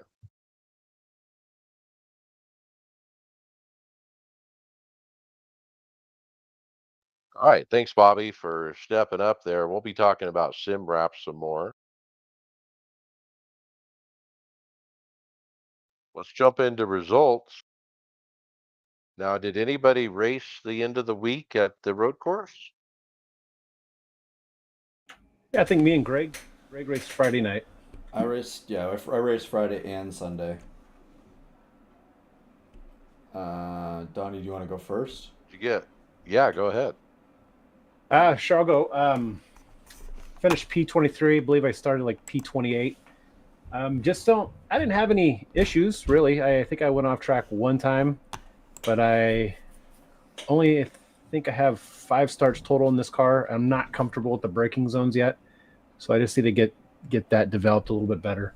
But P23, no issues with anybody. Kind of ran by myself for the most part. I finished P8 on Friday night, if I remember correctly. I was battling with the guy for fourth. I mean, Mike, you sat in that night and watched me and Donnie because we were in the same split. That was the race that I didn't get a good qualifying in, and I drove from 24th to the top 5 before pit stops. And I was battling, I think, for 5th or 4th, and on the last lap I spun it trying to, stay off the guy and pass him and do a whole bunch of things, and I finished P8 coming across the line with one of my tie rods completely broken. Because I think In the race. that was the night that you were admiring Donnie's car. Yeah, Donnie got a nice paint job, and we were talking about that. But yeah, I got a P3 on the Thursday race, so I decided to sit Friday out. Yeah, my paints are nowhere near Bobby's level, obviously. Probably scale 1 to 10 compared to him, but I try. It was fun. It looks okay. And then Sunday I finished P5, I think. Yeah, it was P5. Battling for third. I got, I guess I got turned by a good racer, our friend, or a fellow competitor and a good friend, Tyler Marble. We were racing for the last 10 laps for third, and he kind of on the last corner he dove it in and got me. I mean, we were using each other up on almost every corner we could for the last 2 laps, and then that happened. And by the time we got going, we had a 10-second lead on fifth, and spinning me around and got going. Tyler let me go, which is nice. He's like, he realized what he'd done. He said, "Just go. I'm not gonna finish until you get to the line." And by the time we got going, the guy from fifth had pulled up beside me, finished third. I finished fourth or fifth, and Tyler finished sixth, I think, or something like there. So it was good racing. I definitely love these cars on the road more than anybody on this team. But yeah, we'll see what happens when we go to Watkins Glen and Charlotte. I think Charlotte's not going to be that good. Watkins Glen should be good though. All right. Let's move on to Michigan Wednesday Open P19. I got as high as 10th at one point, but would fade on those longer runs. I ended up short pitting the green flag stop, and I ended up shook out to be a lucky dog when the caution came out. What a break.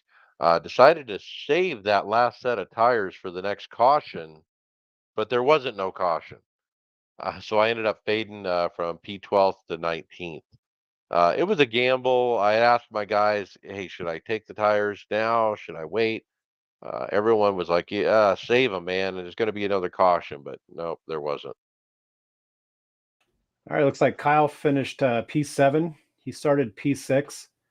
He stated, "Did my best to save tires, but found myself fading, so decided to push hard, and the car got loose after an early race adjustment. Adjusted back to the original setup, and the car was comfortable again, but now it was time to move back up from 19th. Slowly worked my way up through the field, and just couldn't get that top 5 finish I was shooting for, bringing home the P7. Looks like Tony Rochette, he finished P10. He stated, "I was just too loose at the start of the race. One caution burned up my tires. Second run, 17th to 5th in 5 laps, and faded hard and couldn't catch the leaders after that." And then Tyler, Yep. he got P29, was running around 20th as the green flag cycles were wrapping up when I brushed the wall in between 3 and 4. I couldn't get off the wall and spun out completely. No caution and just decided to pit. Was hoping for a late caution to get the lucky dog, but was not lucky. Bummed out, solid set. Thanks, Tony, for the help. Then I got today I ran Thursday Open P8. I'll take it. Car number one. First time I've been car number one in a long time. Started 15th. No cautions at all in the beginning. Green flag run. Some people short pitted it. I didn't wait. I didn't short pit. I waited till about 3 laps left of fuel. Pitted from fifth. Ended up about 10th when it all shook out, and then another caution, 20 to go. Um, and then another caution with 3 to go. I was 10th and made it up to 8th. I need better track position. Moving on to official racing, I ran the F2000 at Oran Park, one of my favorite tracks. Qualified P6 out of 13, got to fourth, and then on the next lap, stuffed it in the wall hard and turned one, so it's really easy to overdrive. After a long tow, I was back on track and ended up back to 8th. The next race I ran started P5 out of 10. I got ran over from behind on lap one, turn one, go to the back. Was about 15 seconds back from ninth place driver. I did keep it on the track the rest of the race and worked my way back up to fourth.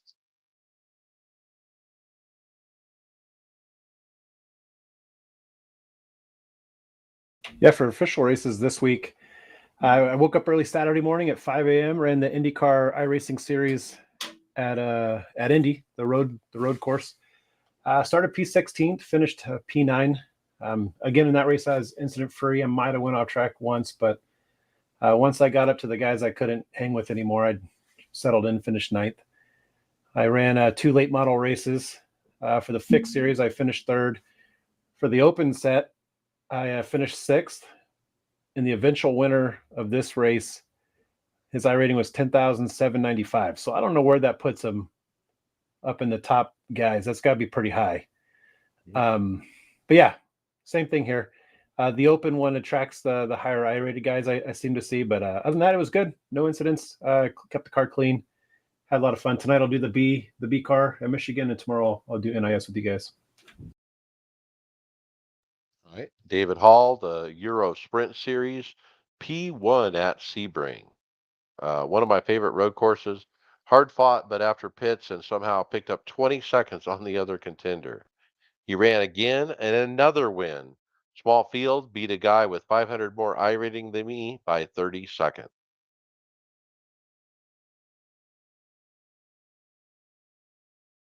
And then Tyler, he wins P1 in the Stock Car Brazil Series at Watkins Glen with no boot.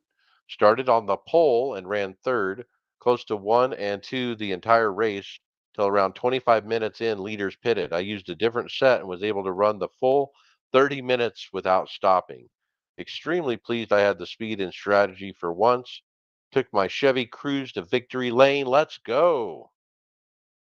Yeah, that's super cool. I'm gonna have to look at these cars, see what kind of wheel they use, see if I have anything that matches it. But yeah, I didn't know any of us drove those cars, and I'm gonna look into it, especially if the running tracks I'm good at. Well, it sounds like somebody messed up if they had to stop for fuel and he didn't. Let's talk hosted. Fast Track Racing League. Joe Owen wrecked out just after the restart, was getting freight trained and barely clipped the wall. Sent me and the car down to the inside into pit lane.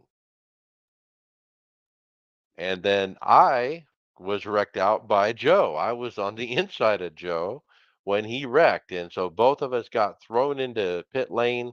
We were on the Indy Oval. And, and, if you come off 4, everyone's done it. You spin off into the pit road. Yeah, that's what happened. I had a blown engine. And so both of us were out pretty early. You left me alone.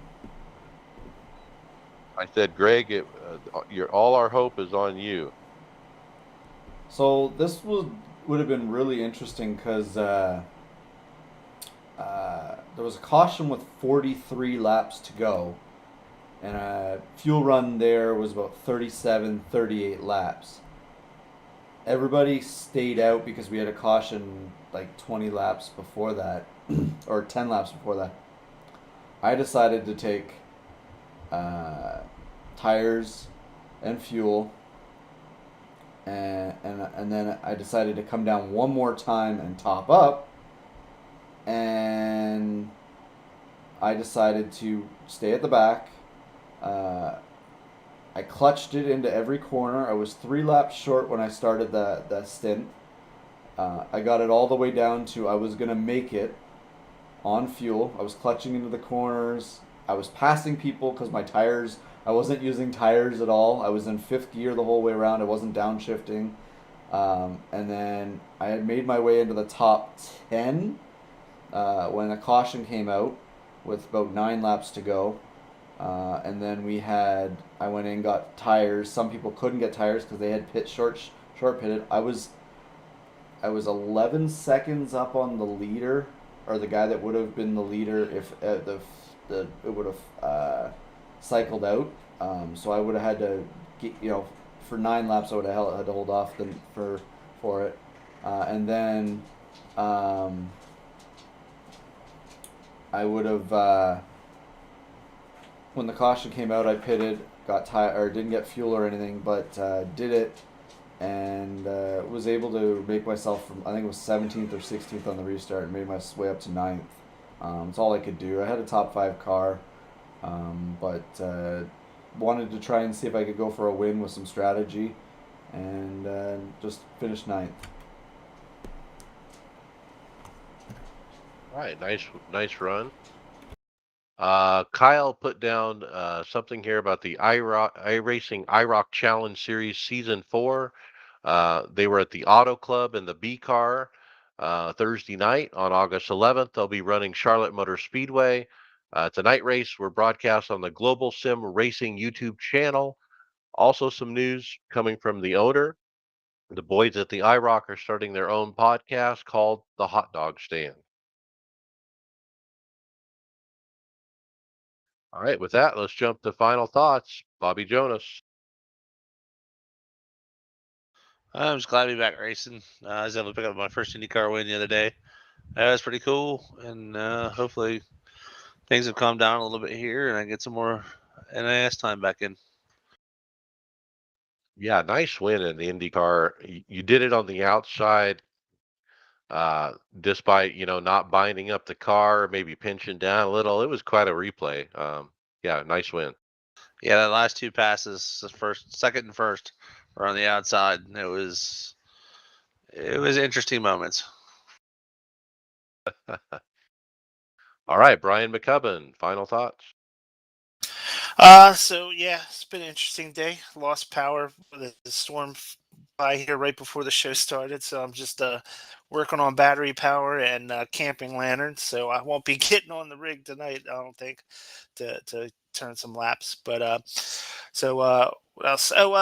Just wanted to shout out to Tyler Williamson, our teammate. Him and we met up. We put pictures on our messenger.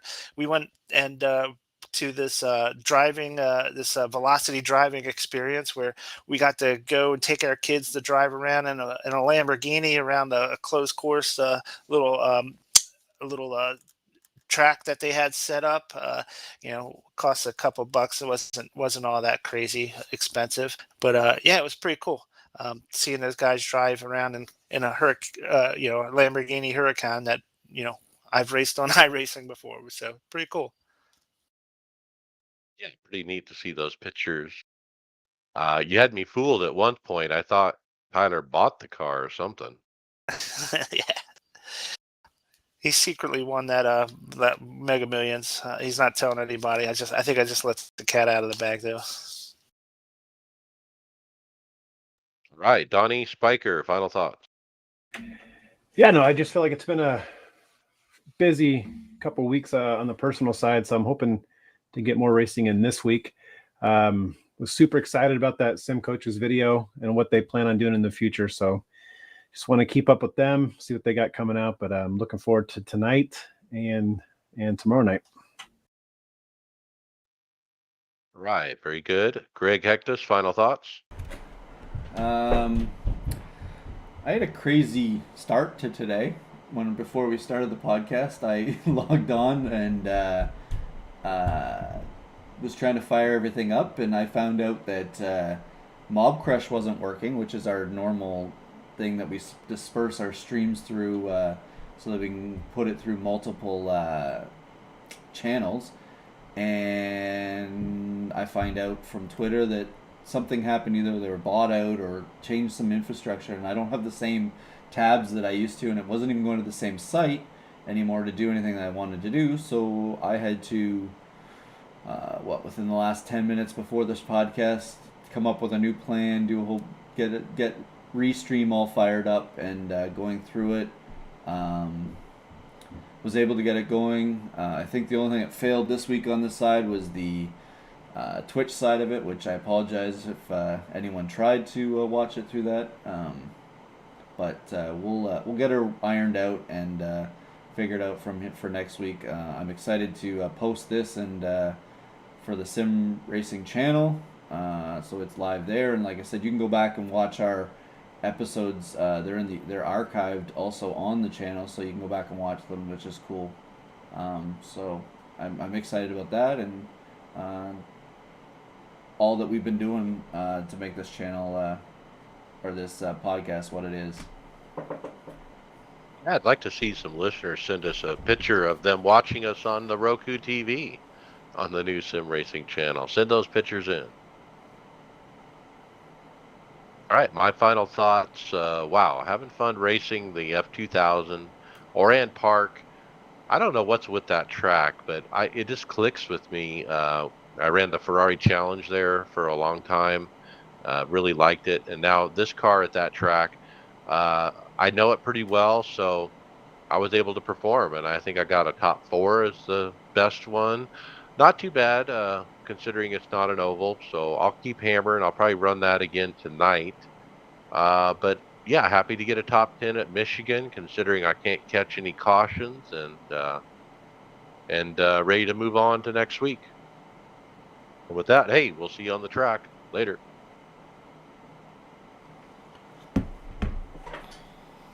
All right, title ideas.